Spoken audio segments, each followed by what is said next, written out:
Breaking news వస్తున్నాం. Telangana CM Revanth రెడ్డికి ఒక పెను ప్రమాదం తప్పింది. ఢిల్లీ నుంచి రేవంత్ రెడ్డి ఆయన పర్యటన ముగించుకొని హైదరాబాద్ వస్తున్న సమయంలో ఇండిగో ఫ్లైట్ ద్వారా హైదరాబాద్ చేరుకుంటున్నారు. అయితే శంషాబాద్ ఎయిర్పోర్ట్లో ల్యాండింగ్ సమయంలో ఆయన వస్తున్నటువంటి ఆ విమానానికి క్లియరెన్స్ రాలేదు. దీంతో సుమారుగా 20 నిమిషాల పాటుగా గాల్లోనే చక్కర్లు కొట్టాల్సి వచ్చింది. అది కూడా ల్యాండింగ్ సమయంలో మళ్ళీ టేక్ ఆఫ్ చేశారు పైలట్. సో మళ్ళీ 20 నిమిషాల పాటు గాల్లో చక్కరు కొట్టిన తర్వాత రాత్రి 8:35 సమయానికి ఎయిర్పోర్ట్లో ఆ విమానాన్ని సేఫ్గా ల్యాండ్ చేశారు. వాతావరణ పరిస్థితుల దృష్ట్యా క్లియరెన్స్ రాకపోవడంతో ఈ ఘటన చోటు చేసుకున్నట్టుగా అధికారులు చెప్తున్నారు. ఇక ఫ్లైట్లో సీఎం రేవంత్ రెడ్డితో పాటుగా మరొక 229 మంది ప్రయాణికులు కూడా ఉన్నారు. విమానం సేఫ్గా ల్యాండ్ అవడంతో అంతా ఊపిరి పీల్చుకున్నారు. సో విజువల్స్ మనం చూస్తున్నాం. ఎగ్జాక్ట్గా అదే ఆ ఫ్లైట్. సో ఆ విమానంలో ఒక్కసారిగా ల్యాండ్ అవుతున్న సమయంలో మళ్ళీ అది టేక్ ఆఫ్ చేయాల్సి వచ్చింది. సో 20 నిమిషాల పాటు మళ్ళీ గాల్లోనే చక్కర్లు కొట్టింది. అలా గాల్లోనే చక్కర్లు కొడుతూ మళ్ళీ సేఫ్గా ల్యాండింగ్కి అనిలకర క్లియరెన్స్ వచ్చిన తర్వాత ల్యాండ్ అవ్వాల్సి వచ్చింది. సో గాల్లో చక్కర్లు కొట్టడం, అది ల్యాండింగ్ అవుతున్న సమయంలో మళ్ళీ టేక్ ఆఫ్ అయిపోవడం కూడా ఇప్పుడు షాక్ గురి చేసింది. సో స్వయంగా సీఎంతో పాటుగా ఇంకొక 229 మంది ప్యాసింజర్లు ఆ విమానంలో ఉన్నారు. ఢిల్లీ నుంచి హైదరాబాద్ చేరుకునే సమయంలో ఈ ఘటన జరిగింది. బట్ ఎవ్రీథింగ్ ఈజ్ సేఫ్, అంతా సేఫ్గానే ఉంది. కొంత అక్కడ ఇటువంటి టెక్నికల్ ఇష్యూస్ కారణంగా కొంత అలర్ట్, కొంత ఎమర్జెన్సీ అనౌన్స్ చేసినా కూడా ఫైనల్లీ ఎనీహౌ ఫ్లైట్ అయితే సేఫ్గా ల్యాండ్ అయింది. మా ప్రతినిధి మధు ఉన్నారు. మధు, సీఎం వస్తున్న విమానంలో డైరెక్ట్గా ఇటువంటి ఒక టెక్నికల్ ఇష్యూ, సాధారణంగా ఎవరు వచ్చినా కూడా ఇటువంటి టెక్నికల్ ఇష్యూస్ వరుసగా వస్తూ ఉన్నాయి. సో వాతావరణంలో మార్పులైనా దీనికి కారణం. సో ఈ ఘటనపై కాంగ్రెస్ పార్టీలో కానీ ప్రభుత్వంలో కానీ రియాక్షన్స్ ఏంటి? ఇప్పటికే తెలంగాణ వ్యాప్తంగా వాతావరణ శాఖ హెచ్చరికలు జారీ చేసింది. కొన్ని ప్లేసెస్ లో ఎల్లో, కొన్ని ప్లేస్ లో ఆరెంజ్ హెచ్చరికలు జారీ చేసింది. వారం రోజుల పాటు వరుసగా వర్షాలు ఉంటాయని చెప్పింది. అంటే ఎప్పుడు ప్రారంభమవుతున్నాయి, ఎప్పుడు స్టాప్ అవుతున్నాయి వర్షాలు అర్థం అవ్వట్లేదు. నిన్న ముఖ్యమంత్రి 2 రోజుల ఢిల్లీ పర్యటన ముగించుకొని వస్తున్నటువంటి సందర్భంలో ఇండిగో విమానం 6C717 ఒక్కసారిగా టేక్ ఆఫ్ ల్యాండింగ్ సంబంధించినటువంటి అనుమతి ఇవ్వకపోవడంతో మళ్ళీ గాల్లోనే చక్కర్లు కొట్టినటువంటి పరిస్థితి. మళ్ళీ తిరిగి టేక్ ఆఫ్ తీసుకున్నారు పూర్తి స్థాయిలో ల్యాండ్ కాకముందుకే.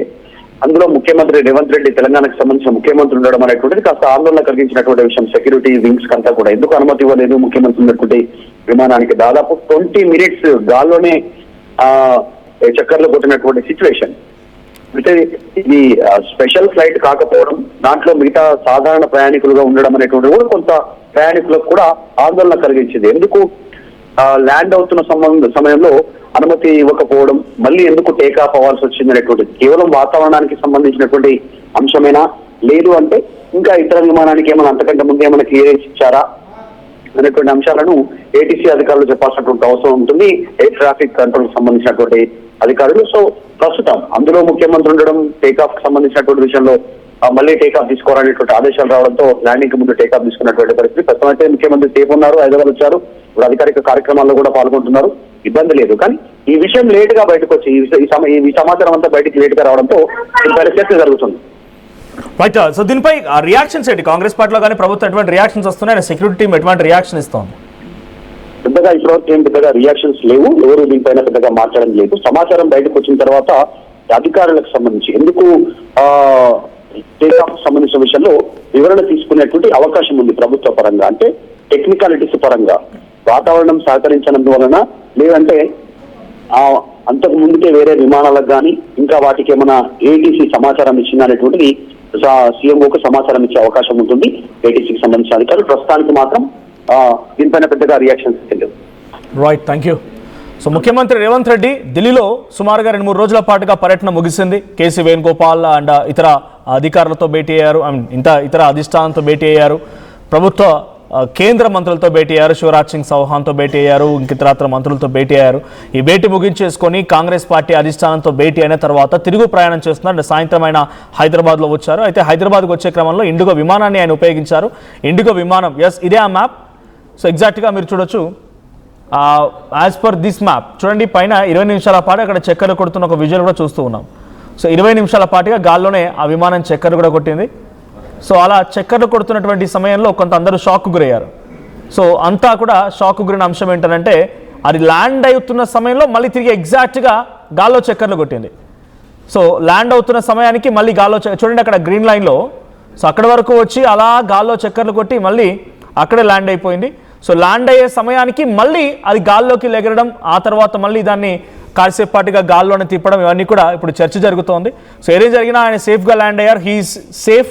అండ్ తనతో పాటుగా మరొక 229 మంది ప్రయాణికులు కూడా సేఫ్గానే ఉన్నారు. బట్ ఆయన చాలా పెద్ద ప్రమాదం నుంచి తప్పించుకున్నారనే వార్త ఇప్పుడు సంచలనంగా మారింది. ఏదేం జరిగినా రేవంత్ రెడ్డి సెక్యూరిటీ మాత్రం వారి నుంచి వివరణ కోరారు. సో టెక్నికల్ ఇష్యూస్ ఉన్నాయి, వాతావరణంలో మార్పులు ఉన్నాయి, వరుసగా వర్షాలు కురుస్తూ ఉన్నాయి. సో ఈ వాతావరణంలో మార్పుల కారణంగానే ల్యాండింగ్కి క్లియరెన్స్ ఇవ్వలేదనేది ఎయిర్పోర్ట్ అధికారుల నుంచి, ఎయిర్ ట్రాఫిక్ కంట్రోల్ అధికారుల నుంచి సమాచారం. సో ఇప్పటివరకైతే ఇటువంటి సంఘటనలు ముఖ్యమంత్రి తరచుగా వెళ్తూ ఉన్నారు. సుమారుగా ఇప్పటికో 50కి పైసార్లు ఢిల్లీకి వెళ్తున్నారు, వస్తున్నారు. ఇటువంటి ఘటన ఎప్పుడు జరగలేదు, మొదటిసారిగా ఈ ఘటన జరగడంతో సెక్యూరిటీ స్టాఫ్ కూడా ఒక్కసారిగా అలర్ట్ అయ్యారు, షాక్ గురయ్యారు. బట్ ఎనీహౌ ఆయన సేఫ్గా ల్యాండ్ అయ్యారు కాబట్టి అంతా ప్రశాంతంగానే ఉంది. సో మీరు ఈ మధ్య కాలంలో ఎప్పుడైనా విమానంలో ప్రయాణించారా? మీ ఎక్స్పీరియన్స్ ఏంటి? సో వరుస ప్రమాదాలు లేకపోతే ఇటువంటి చిన్న చిన్న టెక్నికల్ ఇష్యూస్ కారణంగా ఎప్పుడైనా మీరు భయపడిపోయిన సందర్భాలు ఉన్నాయా? సో రీసెంట్గా మీ ట్రావెల్ ఏంటి, ఎక్కడికి వెళ్ళారు, మీరు ఎదుర్కొన్న సమస్య కూడా కామెంట్ చేయండి. సో అటు DGCA director general of civil aviation DGCA కూడా పలుమార్లు చెప్తూ ఉంది, ఒక విమానాన్ని గాల్లోకి ఎగిరే మునుపు దాని ప్రతి అణువణువు చెక్ చేయాల్సిందే, పైలట్ యొక్క ట్రావెల్ టైం చెక్ చేయాల్సిందే, హీ నీడ్స్ రెస్ట్ అనుకుంటే కనుక ఆ రెస్ట్ ఇవ్వాల్సిందే. సో అక్కడ ఉన్నటువంటి ప్రతి టెక్నికల్ ఫంక్షనింగ్ చెక్ చేయాల్సిందే, మాల్ ఫంక్షనింగ్స్ ఉంటే వాటిని వెరిఫై చేయాల్సిందే అని చెప్పి 1కి 10 సార్లు ఎన్నిసార్లు చెప్పినా ఈ విమానయాన సంస్థలు ఇండిగో కానీ, ఎయిర్ ఇండియా కానీ, ఎక్సిగో కానీ, స్పైస్ జెట్ కానీ ఇంకా చాలా ఉన్నాయి, ఈ విమాన సంస్థలు మాత్రం వాటిని బేఖాతరు చేస్తున్నాయి. మొన్న మధ్య లండన్కి వెళ్లాల్సిన విమానం కూడా ఒకటి ఈ రకంగానే తడబాటు గురైపోయి ఎనీహౌ సేఫ్గా అయితే ల్యాండ్ అయింది. సో అటువంటి మాదిరిగానే వరుసగా టెక్నికల్ ఇష్యూస్ రావడం కానీ, వాళ్ళ ఫంక్షనాలిటీలో మాల్ ఫంక్షన్స్ని గుర్తించడం కానీ, సో ఇంజన్ ఫెయిల్యూర్స్ కానీ రకరకాల సమస్యలు తలెత్తూ ఉన్నాయి. వీటికి చెక్ పెట్టాలి, ఫుల్ స్టాప్ పెట్టాలని ఎన్ని రకాలుగా ప్రయత్నాలు చేసి DGCA అనేక రకాలుగా గైడ్ లైన్స్ రూపొందించి రూల్స్ అండ్ రెగ్యులేషన్స్ స్ట్రిక్ట్గా ఇంప్లిమెంట్ చేయాలని రకంగా ఎన్ని రకాల ఆదేశాలు జారీ చేసినా ఈ ప్రమాదాలు మాత్రం జరుగుతున్నాయి. Maybe this is due to weather కండిషన్స్గా అయ్యే ఉండొచ్చు, లేదంటే అక్కడ జరిగిన మాల్ ఫంక్షన్ కూడా కొన్ని సందర్భాల్లో కారణమవుతూ ఉన్నాయి. సో నిన్న శంషాబాద్ ఎయిర్పోర్ట్లో ల్యాండ్ అవ్వాల్సినటువంటి విమానం, ముఖ్యమంత్రి రేవంత్ రెడ్డి ప్రయాణిస్తున్న విమానం మాత్రం ఆ వాతావరణంలో మార్పుల కారణంగా కొంత ల్యాండింగ్ సమయానికి క్లియరెన్స్ రాకపోవడంతో మళ్ళీ గాల్లోకి ఎగిరి చక్కర్లు కొట్టింది. 2 నిమిషాల తర్వాత మళ్ళీ సేఫ్గా ల్యాండ్ అయింది. So everything is safe. ముఖ్యమంత్రితో పాటుగా అదే ఫ్లైట్లో ప్రయాణిస్తున్నటువంటి మరొక 229 మంది ప్రయాణికులు కూడా సేఫ్గానే ఉన్నారు.